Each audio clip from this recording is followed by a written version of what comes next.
Good evening. It's Wednesday, April 28, 2021, here in Cebu City. I'm Cherry Ann Lim, and this is SunStar Tonight.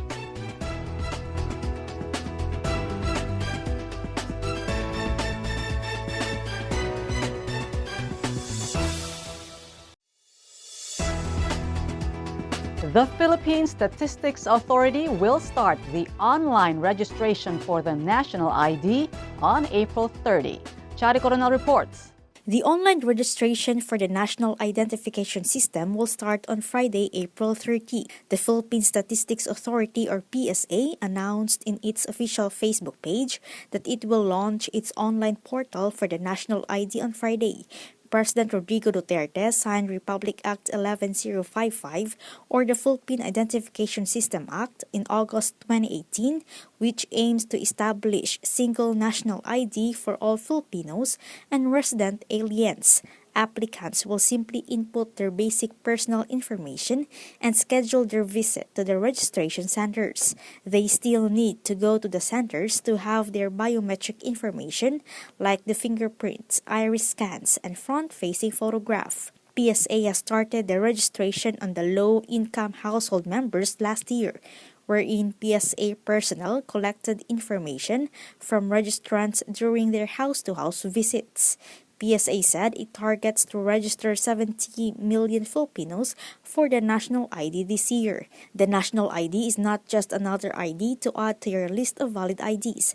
Aside from providing a valid proof of identity, it is a platform to transform and streamline how services are delivered. It will not replace existing functional IDs that serve other purposes such as passport and driving license. Chari Coronel, SunStar Tonight. Beginning April 29, travelers from India, except for those included in the government's repatriation program, will not be allowed to enter the Philippines. This is because of the fast rising number of COVID-19 cases in India. Kenneth Torres reports. Travelers from India and those with travel history to India within the last 14 days preceding arrival will not be allowed entry into the Philippines starting April 29 until May 14. Presidential spokesperson Harry Roque said this is due to the rising coronavirus cases in India, where a new variant called B.1.617 has been detected. The B.1.617 variant in India has been classified as a variant under investigation by the World Health Organization. However, those included in the government's repatriation efforts will not be covered in the travel ban. Passengers already in transit from India and all those with travel history to India who arrived before April 29 will be required to undergo facility-based quarantine for 14 days, regardless of obtaining negative RT-PCR test result. Roque said restrictions may also be imposed on travelers from other countries with the cases of new coronavirus variant from India based on the joint recommendation of the Department of Health and Department of Foreign Affairs. As of April 26, India's total COVID-19 cases reached more than 17.3 million. The country's COVID-19 task force first implemented a travel ban on passengers coming from the United Kingdom at the end of December last year in a bid to prevent the entry of the new highly contagious UK variant.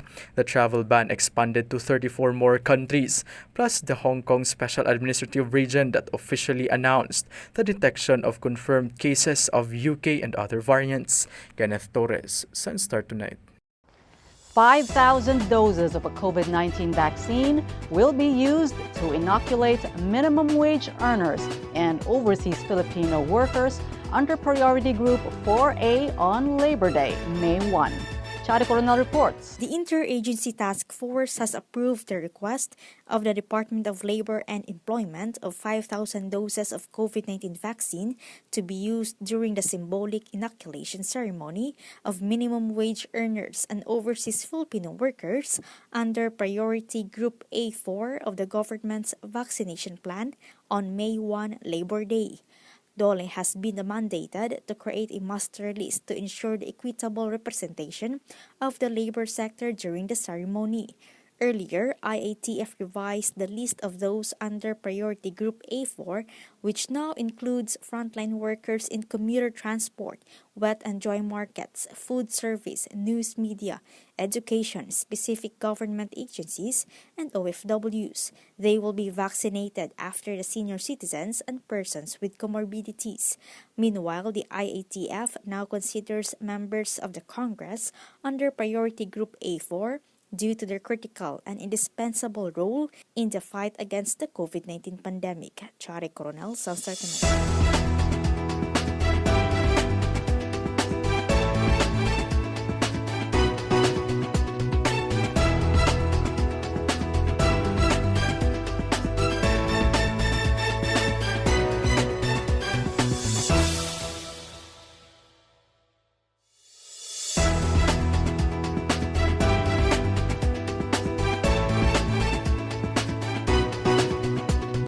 The city government of Danao will turn over to the Danao City Police a new 80 million peso police station.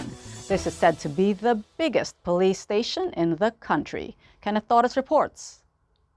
The Danao City Police will have its new building 5 years after its headquarters was razed by fire. The city government of Danao will turn over the 80 million peso facility to the Philippine National Police on April 30. Danao City Police Chief Lieutenant Colonel Maria Teresa Makatangay said that the new police station is considered as the biggest in the country. PNP Chief Debold Sinas is expected to attend the turnover ceremony.